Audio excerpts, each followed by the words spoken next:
Hi, my name is Stephanie Gardner, and this is my video reflection for my Project 2.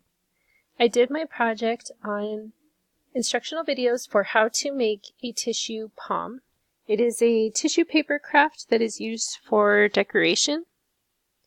I learned something new about this as I researched for my project, and I learned that people use these a lot more often than I realized. I looked these up years ago when I was interested in creating tissue palms. And I have never really seen them outside of my own decorating.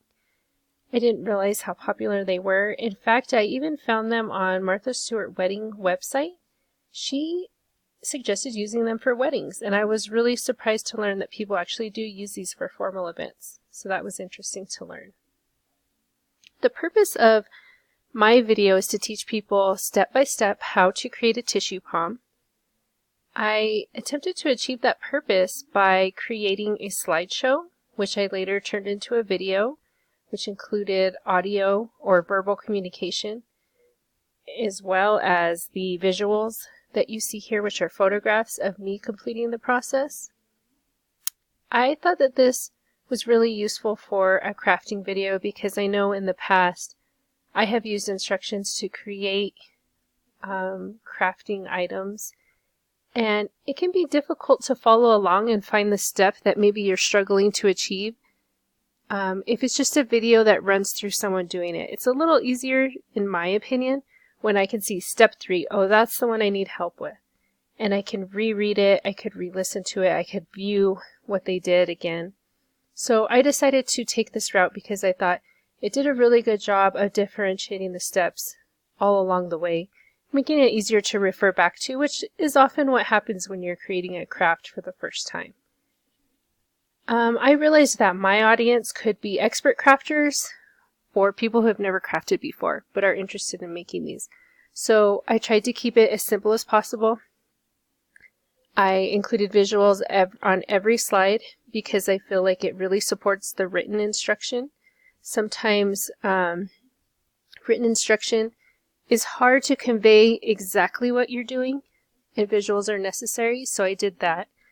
On one of my slides, I also included video because I felt that even the visual, the verbal, the written may not have been enough to make the process I was trying to explain clear. So I included a video on one of my slides where I demonstrate this is how you pull up the tissue paper, this is how you fluff it.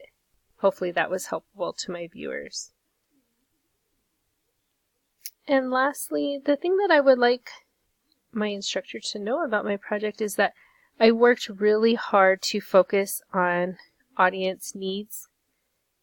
And it's probably the reason why I chose this project was I knew what it was like to be interested in creating a craft and be frustrated because the written directions weren't clear enough, or even the addition of visuals didn't explain things to me. So I really wanted to include instructions in as many modes of communication as possible. So I tried to keep my visuals clear, my written instructions concise but clear, and the verbal to support those things, video when necessary. So even though I tried to keep it simple so anybody could follow along, I wanted to make sure the viewer had every opportunity to take in the information in the way that they learn best. And I really feel like I've achieved that here. I've had multiple people try this out, and they were very successful in creating the project. So that is it for my project 2. Thank you.